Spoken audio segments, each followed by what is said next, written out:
Good morning, students. How are you? Okay, today is the 5th September. Happy Teachers Day. Okay. Now let us start the part 3rd of chapter 8, Wind, Storm and Cyclone. In our previous lectures, we have studied about the part 1 and 2nd. Let us start the part 3rd. Take out your books and open page number 77. This is the activity 6. तो activity क्या करता है आपको कि सबसे पहले इस activity में क्या करना है, you have to take a paper strip. Paper strip का साइज़ क्या होगा, 20 सेंटीमीटर जो होगी वो लेंथ होगी उसकी, और 20/3 यानी कि 20 सेंटीमीटर की उसकी लंबाई है और 3 सेंटीमीटर की उसकी चौड़ाई है. तो first of all we will take the paper strip and after that thumb and finger, we will keep it in between और थंब एंड फिंगर. ये थंब और फिंगर है, उसके नीचे हम लोग क्या करेंगे, इस तरह से उसको पकड़ लेंगे and after that we will blow the air, ठीक है, on the surface of the paper. Paper के सरफेस पे हम लोग एयर ब्लो करेंगे.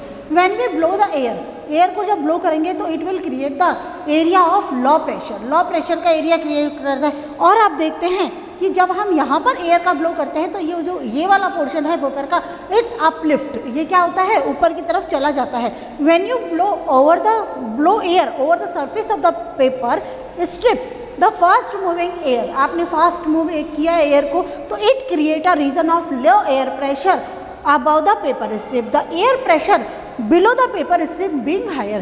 तो आपने जो नीचे उसके ऊपर हवा का प्रेशर दिया है, मीन्स उसके नीचे तो क्या हो गया, प्रेशर जो हो गया वो हाई हो गया. और हाई प्रेशर क्या करेगा, paper strip upward and lift it up, और ऊपर की तरफ आपकी पेपर उठ जाएगा. समझ में आया ना.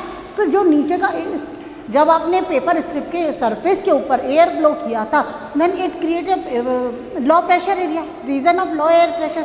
जब लो एयर प्रेशर किया तो ऊपर का सरफेस कौन सा हो गया, लोअर था, लेकिन नीचे कौन सा हो गया, नीचे आपके वही एयर का फोर्स काम कर रहा है, एटमॉस्फेयर तो वही लग रहा है, तो वो उसके कंपैरिजन में हाई हो गया.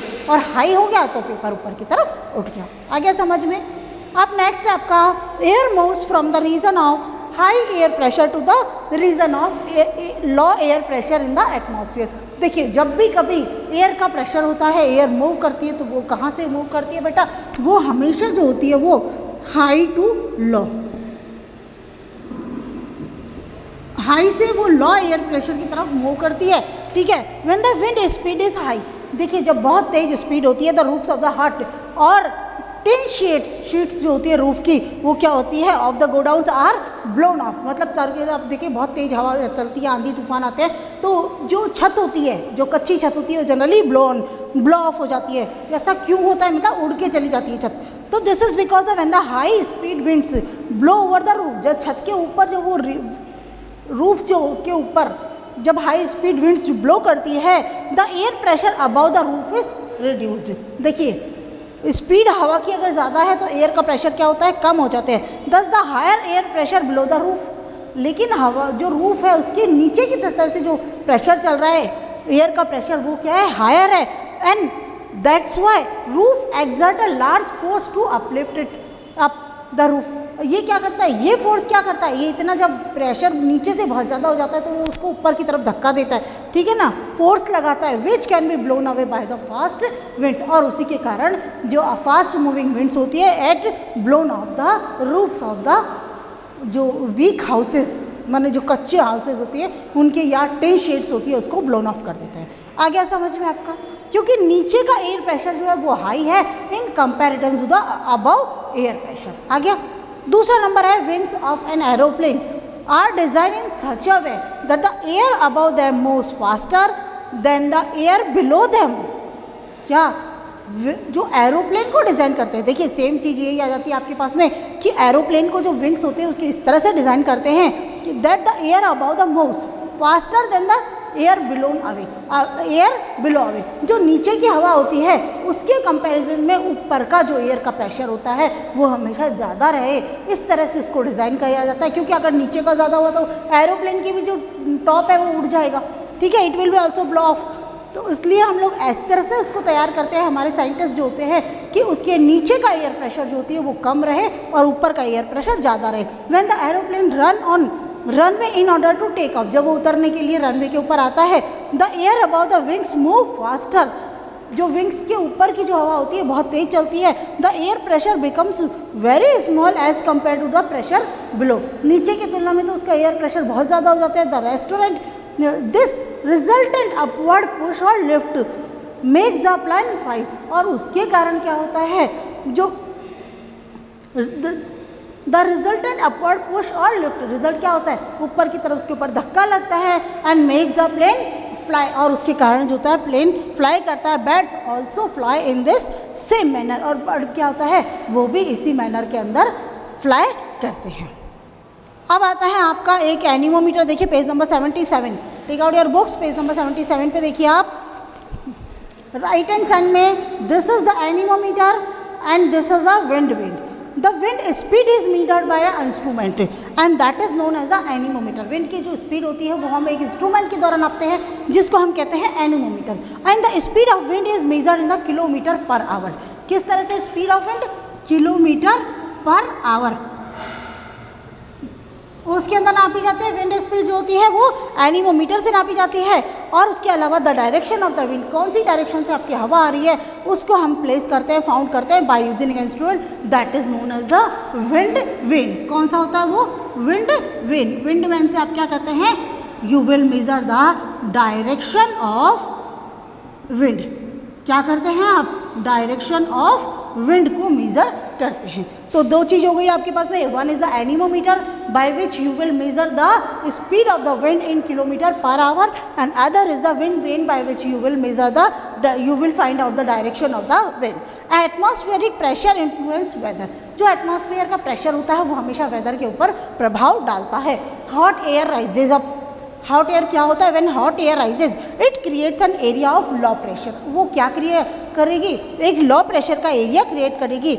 Water vapour in it condenses, water vapour क्या होता है यहाँ पर कंडेंसेस हो जाती है और क्या बनाती है आपको मालूम है, as you know they makes the cloud. This low pressure is associated with the cloudy sky and wet weather, और उसके कारण क्या होता है, low pressure is associated, low pressure है तो उसके साथ में क्लाउडी स्काई, यानी कि आसमान आपका काला काला बादलों से घिरा हुआ होगा और मौसम भी नम हो जाएगा।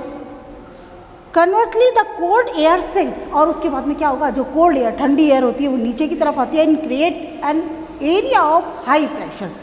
जब ठंडी हवा नीचे की तरफ आएगी तो वो एक हाई प्रेशर का एरिया क्रिएट करेगी। It means condensation can not occur, जब हाई प्रेशर का होगा तो कंडेंसेशन नहीं होगा। दस high pressure is associated with clean and clear Sunny sky, यानी कि the high pressure is associated with clear and Sunny sky, साफ धूप वाला जो स्काई होगा आपका, मीन्स हाई प्रेशर। आज देखिए मौसम में बहुत ज़्यादा धूप है, मीन्स आज आपका कौन सा है, क्लीन और सनी स्काई है, मीन्स प्रेशर कौन सा है इसका, हाई है। Okay, wind currents are generated due to uneven heating of earth.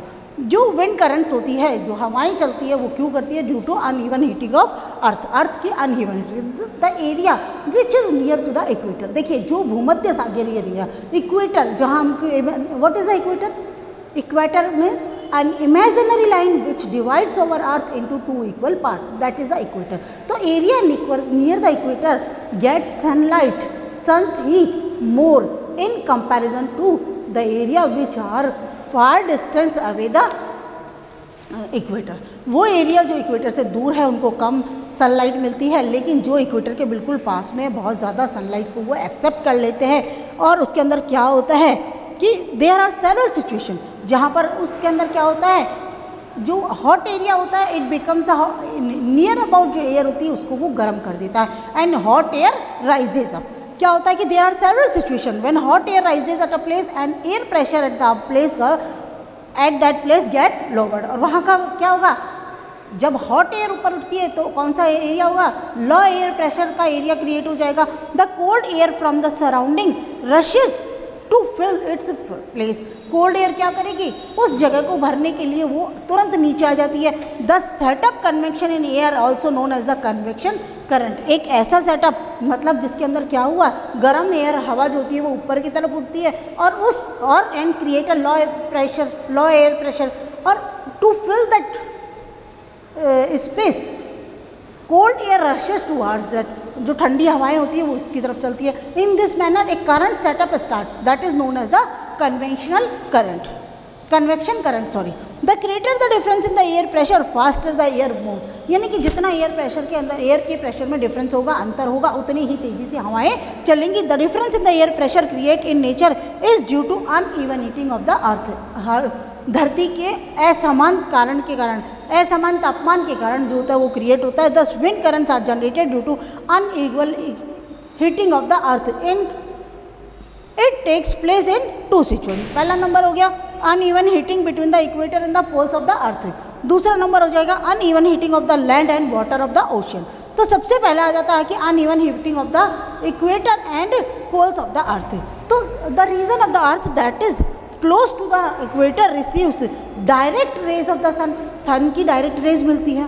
It is the hottest part of the earth. ये धरती का कौन सा है, सबसे ज़्यादा जो गर्म पार्ट होता है वो है the air above the equatorial region gets heated and becomes warm. जो इक्वेटोरियल रीजन होता है वहाँ का जो हवा होती है वो क्या होती है, हीट हो जाती है और ऊपर की तरफ चलती है, becomes warm. The warm air being lighter rises upward direction and create an area of the low air pressure. Low air pressure बनाते हैं। This makes cooler dense air from the tropical belt, है ना, below towards the equator to take place of the warm rising air. यानी कि जो poles वाला area होता है वहाँ से जो एयर होती है, विंड होती है, वो मूव करती है किसकी तरफ में, इक्वेटोरियल रीजन का वो एरिया जो हमने खाली किया है, मतलब जो गर्म हवाएं ऊपर उठ गई उसका स्पेस खाली हो गया, उस स्पेस को ऑक्यूपाई करने के लिए जो पोल्स की तरफ से हवाएं होती है वो चलती है। तो these permanent winds are called north east and south east trade winds।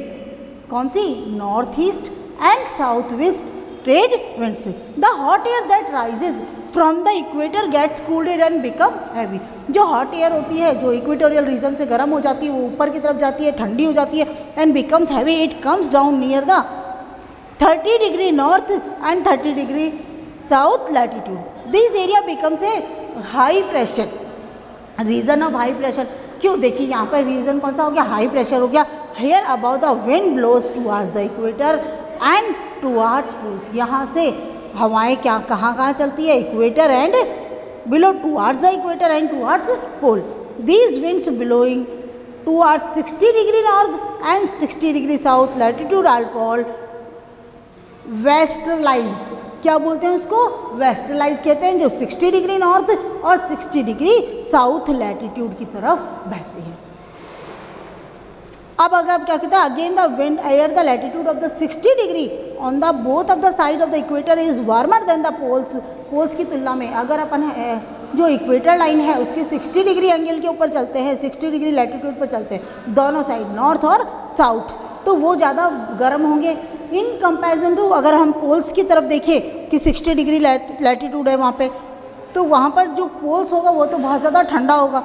So the warmer air at the 60 degree latitude rises up, वो ऊपर उठेगी, creating a region of low air pressure and cold air from the polar region. Polar region से cold air होते हैं being at the higher pressure rushes in to take its place. उसका जगह लेने के लिए वो क्या करेगा, रश करेगा एंड एयर स्टार्ट मूविंग। और आपको क्या लगेगा, हवा चल रही है। This makes the wind blow from the cold polar region towards the north 60 degree north and 60 degree south latitude. These winds are called polar winds. वो जो पोल्स की तरफ से चलेंगी तो that is known as the polar winds. The rotation of the earth makes the trade winds and polar winds blow in easterly direction. जो rotation है earth का वो उसको क्या करता है, जो ट्रेड विंड्स और पोलर विंड्स होती हैं ब्लो, वो कौन से, जो ईस्टर्ली डायरेक्शन होती है वहाँ पर ब्लो करती है, rather than blowing in the straight north south direction.